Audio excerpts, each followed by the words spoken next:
بسم الله الرحمن الرحيم نحمده ونصلي على رسوله الكريم أما بعد باب ما جاء في صفة الجنة وأنها مخلوقة. Le chapitre sur la description du paradis et sur le fait que le paradis existe déjà, a déjà été créé.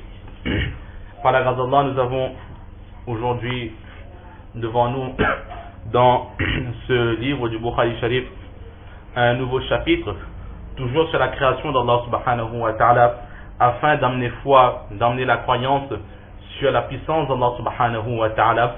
Imam Bukhari nous mentionne les différentes créatures qu'Allah subhanahu wa ta'ala a créées en dehors de l'être humain. Donc la dernière fois, nous avions vu l'existence des anges, un très très long chapitre. Aujourd'hui, nous voyons l'existence, la création et l'existence du paradis. Donc tout au long de ce chapitre, Inch'Allah, Imam Bukhari va nous donner des récits dans lesquels le paradis est mentionné. Dans certains récits, Inch'Allah, le prophète d'Allah nous donnera certaines petites descriptions du paradis. Alors tout d'abord, dans ce chapitre, Imam Bukhari, il va prouver, il va démontrer que le paradis, certes, il existe, et que après la fin des temps, après avoir pris compte le hisab kitab de chaque créature, Allah enverra ceux qui sont destinés au paradis vers le paradis, et ceux qui sont destinés à l'enfer iront en enfer. Allah subhanahu wa ta'ala nous en préserve. Mais à l'heure d'aujourd'hui, au jour d'aujourd'hui, à l'heure actuelle, est-ce que Allah il a déjà créé le paradis, ou est-ce qu'Allah créera le paradis une fois que la fin des temps aura sonné? Lorsqu'Allah va détruire tout ce qui a été créé, est-ce qu'à ce moment-là, Allah va créer le paradis et l'enfer?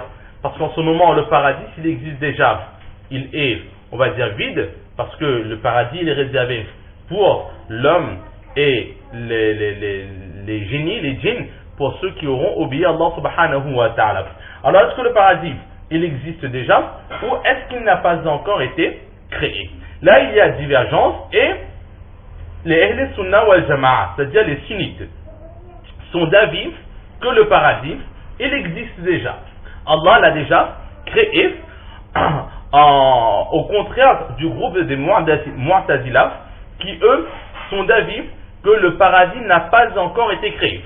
Les Mu'tazila, eux, ils disent, donc un groupe qui s'apparente un petit peu aux chiites, qui eux disent que le paradis ne sera créé qu'au jour du Qiyamah, lorsqu'Allah subhanahu wa ta'ala, il aura pris compte avec chaque créature, et que la décision, la justice aura été faite, et que sera proclamé que qui aura au paradis, qui ira en enfer. À ce moment, le paradis sera créé.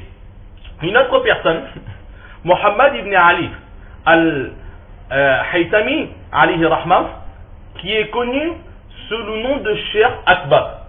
Lui, il dit, selon l'enseignement de Cheikh Yunus alayhi rahmah, professeur de hadith au Darul Ulum de Saharanpur, qui lui dit que le paradis, il a été créé.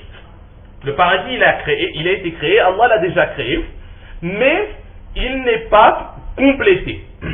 Au fur et à mesure que l'être humain fait des actions, eh bien Allah, il achève, il parachève, il embellit, il complète, il agrandit ce paradis. Il se base sur un récit qui a été rapporté par Hazrat Abdullah ibn Mas'ud radiyallahu ta'ala an, qui dit que le saint prophète sallallahu alayhi wa sallam a dit que lors de la nuit du Mi'raj, j'ai vu Hazrat Ibrahim alayhi salatu wa salam qui m'a dit: oh Muhammad, aqri ummataka minni as-salam, adresse à ton peuple les salutations de ma part.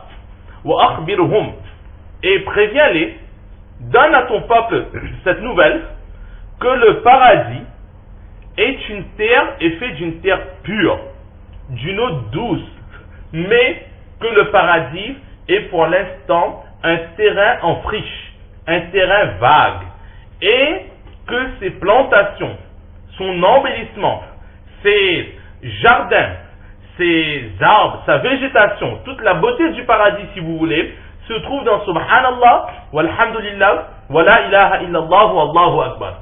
C'est-à-dire que là, dans ce récit, textuellement, nous voyons que Hazrat Ibrahim, il a dit que le paradis est un terrain en friche. C'est un terrain qui est là, qui est certes présent, mais que l'on peut encore embellir par les louanges d'Allah subhanahu wa ta'ala au fur et à mesure. Eh bien Allah, il va embellir ce paradis.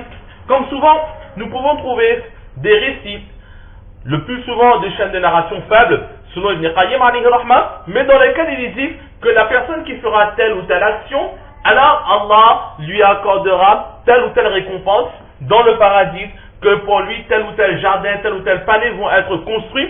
Alors, en admettant que ces récits sont de sources authentiques, nous voyons que même dans ces récits, Allah subhanahu wa ta'ala, au fur et à mesure de notre progression, de nos adorations, eh bien, il construit, il fabrique, il crée pour nous dans le paradis des délices et des bienfaits. Donc, au jour d'aujourd'hui, le paradis, il est là. Il a déjà pour chaque croyant qui a accompli de bonnes actions, il a déjà été embelli d'une certaine façon, mais jusqu'à leur mort et jusqu'au jour du Qiyamah, combien de personnes feront encore de bonnes actions?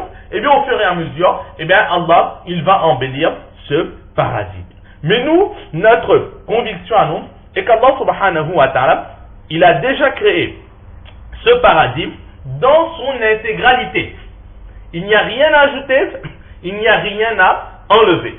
Allah, il a la science du cachet, il sait à chaque créature quelles récompenses seront attribuées et quels bienfaits est-ce qu'il accordera à chacun d'entre nous. Donc le paradis, il existe déjà, et ensuite Allah va petit à petit, va au jour du Qiyamah, nous donner à chaque créature, à chaque croyant, Allah nous compte parmi ses croyants, une partie du paradis. Donc Allah, au jour du Qiyamah, il va définir quelle partie nous revient, mais à l'heure actuelle, exactement comme Allah ne touche plus à cette terre, elle a déjà été créée. Donc Allah ne façonne plus. C'est pas qu'il dit que dans un continent, il y a encore un petit peu de travaux à faire, donc là je vais continuer, et dans dans tel océan, il y a une petite fuite, là il faut reboucher cette fuite, donc il y a des défauts dans la création de la terre et de l'univers. Non.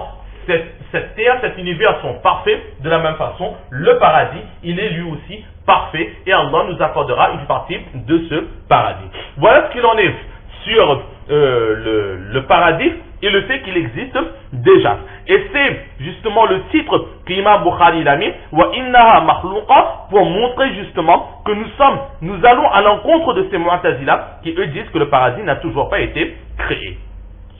Ensuite, avant de débuter la première narration, le premier hadith, comme à son habitude, Imam Bukhari, alayhi rahmat, il va faire allusion à plusieurs mots du Coran dans lequel Allah, il fait allusion au paradis. Donc, Imam Bukhari ne va pas mentionner les versets dans leur intégralité, mais juste quelques mots qui parfois sont légèrement ambigus ou compliqués dans leur traduction.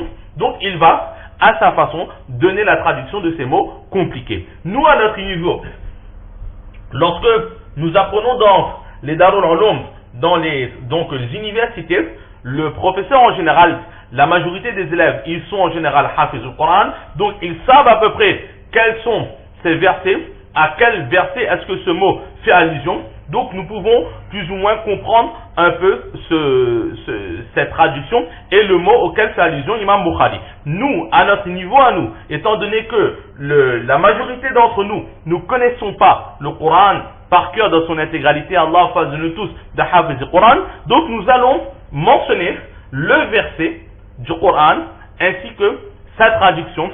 Et enfin, nous allons expliquer les mots que Imam Bukhari il a voulu définir.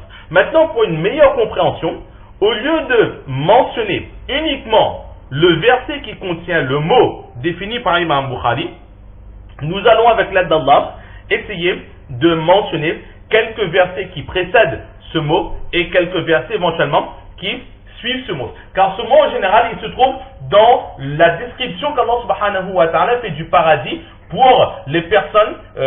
Donc il décrit le paradis, il décrit les délices dont vont profiter les gens du paradis. Donc en général, c'est sur plusieurs versets. On va essayer de les mentionner rapidement, la traduction pour que l'on comprenne, et ensuite les explications de ces mots que Imam Bukhari va nous donner. Les explications en général ne seront que des répétitions de la traduction que nous aurons fait, mais cela rafraîchit quand même les cœurs que d'entendre ces versets dans lesquels Allah il nous mentionne ces délices qui attendent les gens du paradis. Allah nous compte parmi ces personnes qui entreront dans le paradis. Donc le premier verset, Allah subhanahu wa ta'ala dit A'udhu billahi minash shaitanir rajim وبشر الذين آمنوا وعملوا الصالحات أن لهم جنات تجري من تحتها الأنهار كلما رزقوا منها من ثمرة رزقا قالوا هذا الذي رزقنا من قبل وأتوا به متشابها ولهم فيها أزواج مطهرة وهم فيها خالدون. Un verset qui se trouve dans la sourate Al-Baqarah, la vache.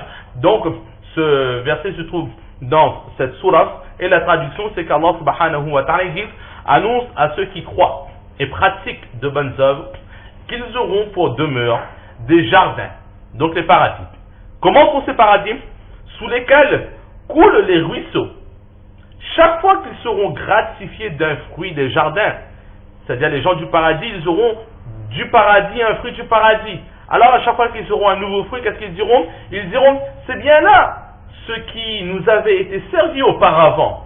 Or c'est quelque chose de semblable, seulement dans la forme. Ils auront là des épouses pures, et là, ils demeureront éternellement. Donc, le premier verset, dans lequel nous voyons qu'Allah lui-même, il fait allusion au paradis. Donc, le paradis, c'est quelque chose de vrai, qu'à la fin des temps, Allah nous fera entrer dans le paradis, Inch'Allah. Maintenant, on va parler dans l'exégèse, la traduction, le tafsir de ce verset, sans quoi cela va être très long. On va se satisfaire uniquement de la traduction. Et ensuite, nous voyons les mots qu'Imam Bukhari a voulu définir. Tout d'abord, le mot, Allah dit wa azwajum mutahhara. Les gens du paradis auront des épouses pures. Alors, qu'est-ce que signifie les épouses pures du paradis?